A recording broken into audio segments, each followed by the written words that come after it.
Jadi nyo Bapak Camat dan lain-lain menyangkut dengan administrasi, nyo kita berharap administrasi masyarakat untuk dimudahkan.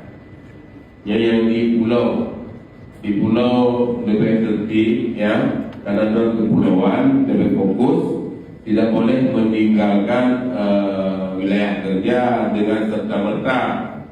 Masalah ada keperluan itu jeep dan kombinasi antara drone dengan secam misalnya, tapi tidak boleh terus meninggalkan wilayah kerja, tidak boleh.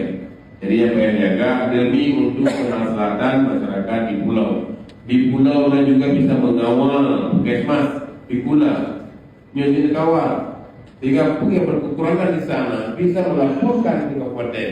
Ekonomi tentangnya, camat pulau gak pernah lapor. Berarti ada baik di sana, tidak apa-apa. Padahal situ sangat membutuhkan perhatian kita ini. Jadi untuk para camat harus lebih proaktif dalam membimbing, membina masyarakat kita yang disiapkan. Yang memang tugas kita yang